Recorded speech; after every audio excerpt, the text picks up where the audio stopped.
Le Loup de Wall Street de Jordan Belfort est une autobiographie qui retrace la vie extravagante et tumultueuse de l'auteur, un trader devenu célèbre pour ses pratiques douteuses et ses excès dans le monde de la finance. Le livre offre une plongée sans filtre dans les années où Belfort a bâti et dirigé Stratton Oakmont, une firme de courtage connue pour ses pratiques frauduleuses sur Wall Street. Ascension fulgurante de Jordan Belfort. Jordan Belfort commence son récit par ses débuts modestes. Il est issu d'une famille juive de classe moyenne dans le Queens, à New York. Dès son jeune âge, Belfort montre un intérêt prononcé pour l'argent et les affaires.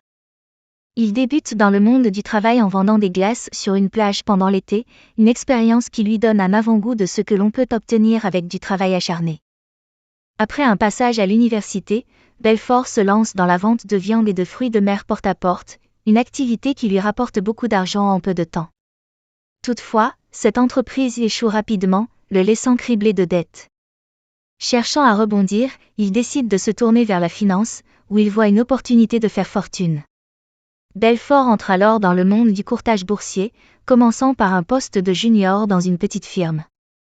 Il découvre rapidement qu'il a un talent naturel pour vendre des actions et convaincre les clients de lui faire confiance. Cette capacité à vendre devient le fondement de son succès futur. Très vite, il est attiré par l'idée de créer sa propre firme, où il pourrait exploiter pleinement ses talents et ses ambitions. Création de Stratton Oakmont.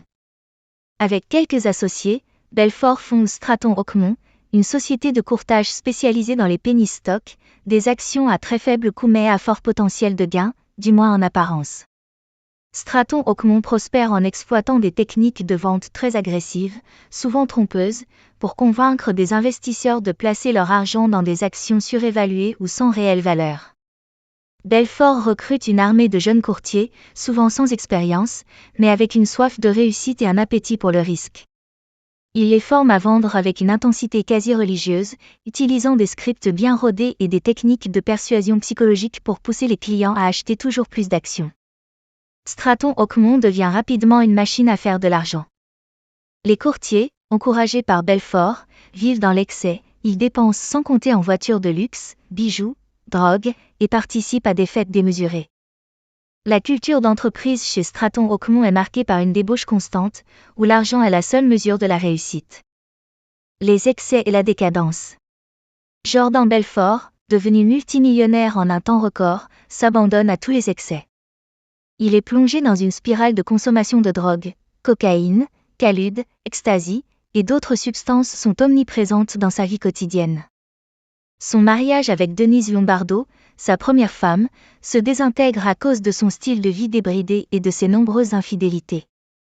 Il se remarie ensuite avec Nadine Caridi, un mannequin, mais même ce mariage est miné par ses problèmes de drogue et son comportement erratique.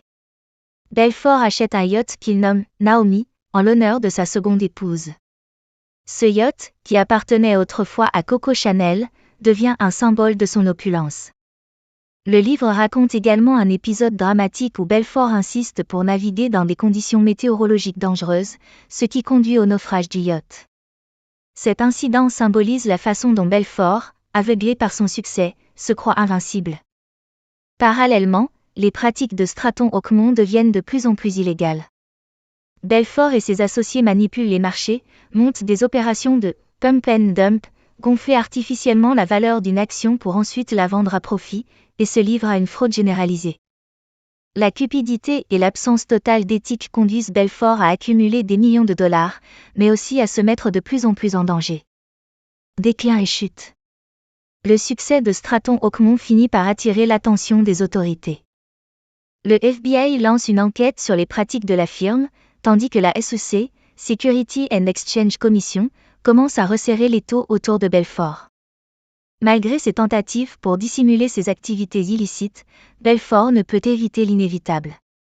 Sous la pression des enquêtes fédérales, Belfort se retrouve acculé. Il est arrêté et inculpé pour fraude financière, blanchiment d'argent et obstruction à la justice. Face aux preuves accablantes, Belfort accepte de coopérer avec les autorités pour obtenir une réduction de peine. Il devient un informateur pour le FBI, aidant à faire tomber plusieurs de ses anciens associés. Le livre se termine par la condamnation de Belfort à quoi?